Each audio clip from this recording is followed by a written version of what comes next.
So I'm just going to straighten these ones up a bit.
Right, it says 30 minutes, but I think somewhere on it says 24 hours for it to cure properly, or 12 hours or something, so I'll leave these overnight. I only put 3 biscuits in, it's just to help these boards get aligned. They're not for strength really.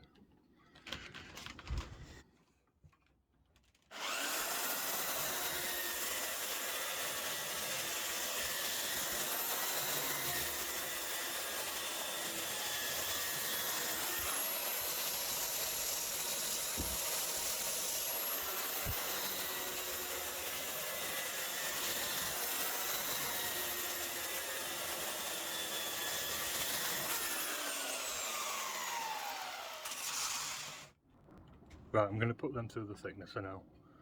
I used to use a scraper to scrape the glue off, but it's too easy to tear bits of wood out, and to be honest, it's nearly quicker and neater with the belt sander there. Right, I'm going to put these through planer. If it's got a cup like that, I'll put the cup up first, you know, so the two edges are sitting on the bed. If you do it the other way, then it's, you know, it might rock. So a cup up.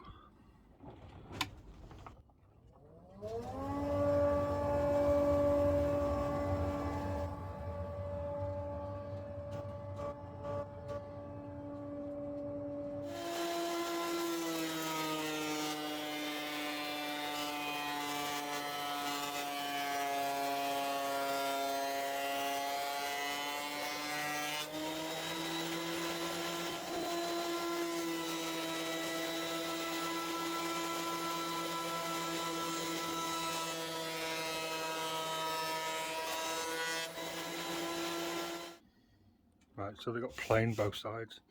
They finished at about 30mm. What I'm going to do now is pick one good side, see which is the best side. I'll run that over the planer so it's nice and straight on one side, and then I'll rip them all on the table saw to the same width. These edge ones, you know, the sides, they're going to be slightly wider, so really I need to do them first, but that'll work out. They'll be at top at stack by the time I've planed the edge on these.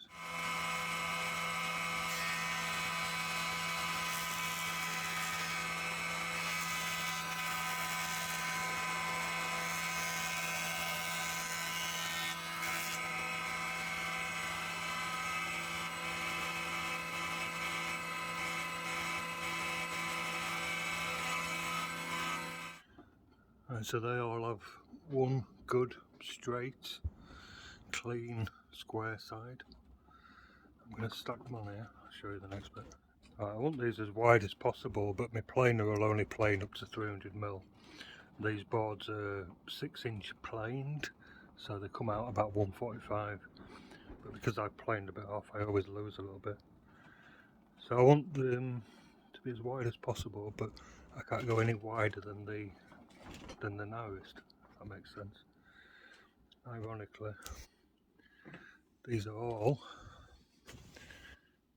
fairly similar.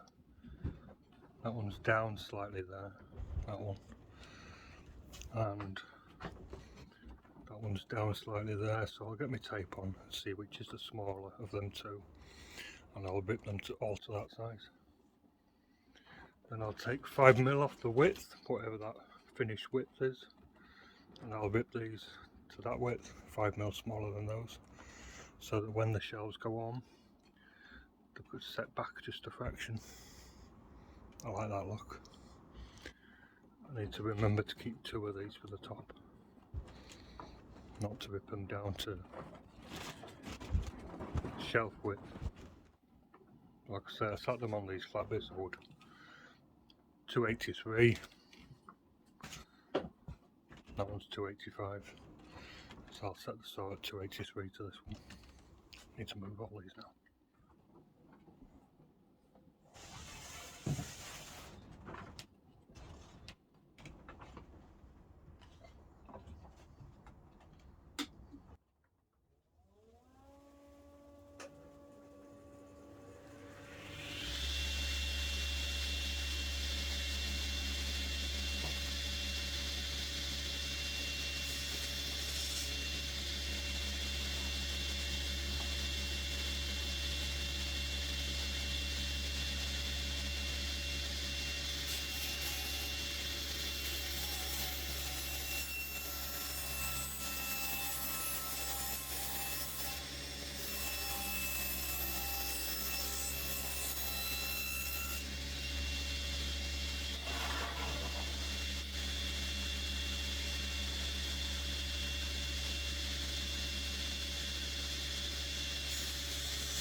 Right, 4 shelves, 2 tops, same size as the sides.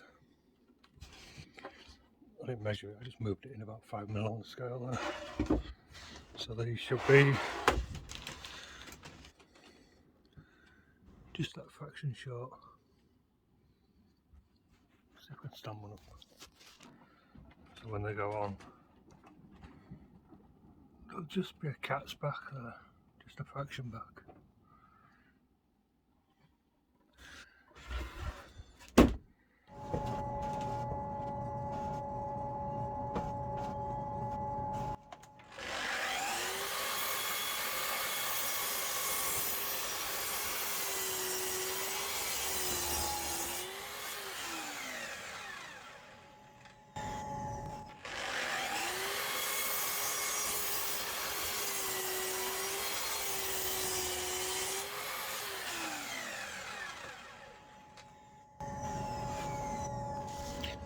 Right, on my drawing, I've got 910 there, 890 there. These shelves are going to be housed in by about 10mm on there, if you can see that. On the top it's going to be housed in 10mm there. So these sides, that's these ones, 1220. But I've cut them at 1230 to allow for that extra 10mm that's going to go in there. The shelves here, everything I've squared up, marked it so that end square. So I cut it to length then. Like I say, the shelves are 890, so I'm going to cut them at 910. That gives 10mm that end, 10mm that end. Same on here, 910, so I'll cut them at 930.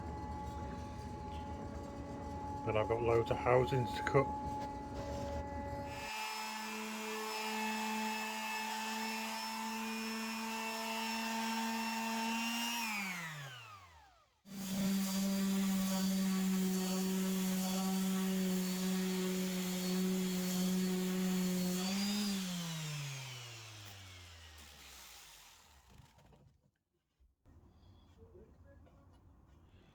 Right, I'm using the disc sander, I think that's 60 grit on the faces, but I don't use that on the edge, on there, because it can end up ripping the disc off. I use the sheet sander on there. Start laying out and cutting out for my channels.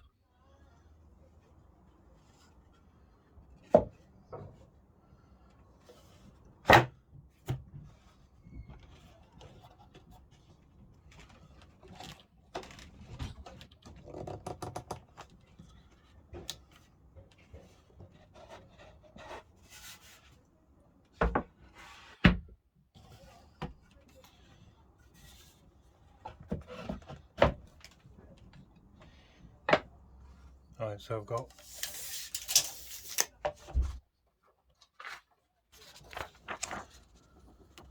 don't know if you can see that. Same again. I'm going to do the biggest first, which is 910. That's the inside measurement, which is where these housings here, this is what I'm doing at the moment, the top.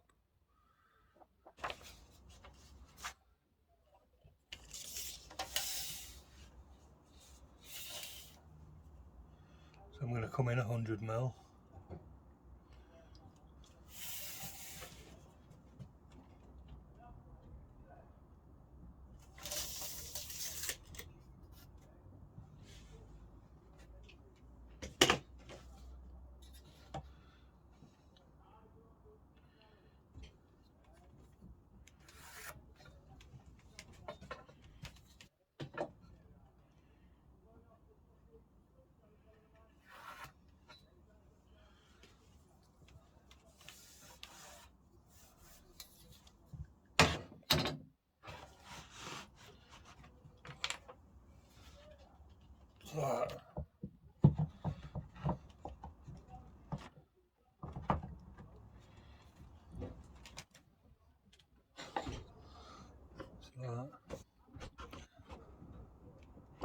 It's going to sit on there. I just need to get my distance right.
Just need to cut a little notch in there so it goes to the front now. And I'll do this one.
This jig, I wasn't using it and I realised why. Got another one here, bigger one, look. It's because this piece is bent. See how it's off? So I'm making sure I work to my line there. Doesn't matter that I'm a few mils short, but really this needs remaking, maybe a wider board to stop that spreading. Anyway, I'm working my line, that's the point. And because my cutter cuts like that, you always cut clockwise, but because it's cutting like that, as you come down here, it's liable to break out there. So I do a little cut first, that just sort of trims that little bit away. Then when I do my full cut, there's nothing really there to break out. You know, you just nibble away. It doesn't, you know, it's not a big chunk that's going to go. You see, it's blown out a little bit. That's because my jig doesn't go right up to the wood. There's that little gap. But it would have been a lot worse if I hadn't, you know, done a little trim first and then gone in. Oh, bugger it. So yeah, needs remaking.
So that's one, another 3 to do. Right, so the 2 tops and the 4 sides are done. The only one that really broke out is the one I filmed. But it broke out on both, so maybe that's something to do with the wood and the grain. The others aren't bad. But what I quite often do is I stack them together. Then I can see, oh, okay, no, I've just broke that off. Fuck it. I can see if I've made a mistake. What I've done is put a line on the face edge. I can't see any lines on the face edge, so 2 pairs, 2 pairs, 2 tops. What I've got to do now is put that little groove in, a little step in the end to sit in those.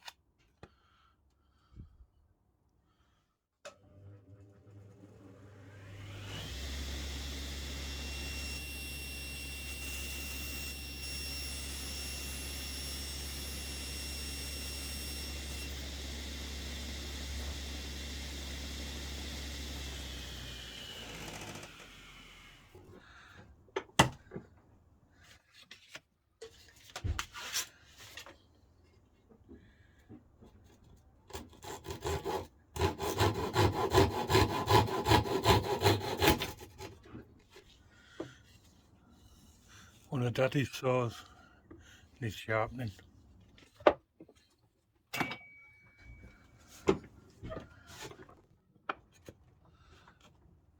I can just see a very small gap under there. That's good. That means that that front will touch when I cut my notches. Otherwise it'd be off like that. There'd be a gap there. I don't want that.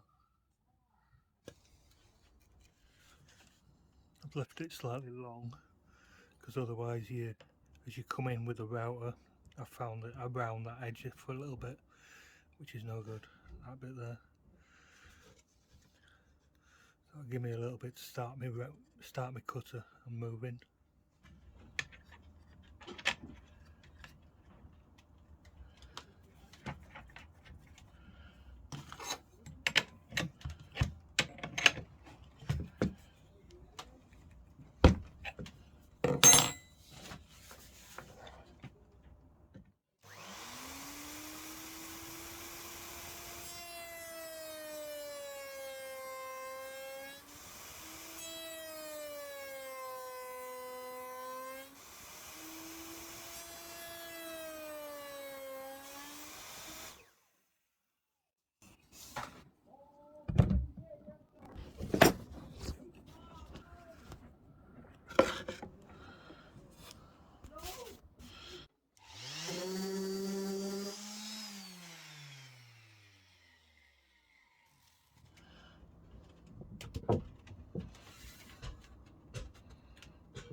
Right, they're all ready to put together now.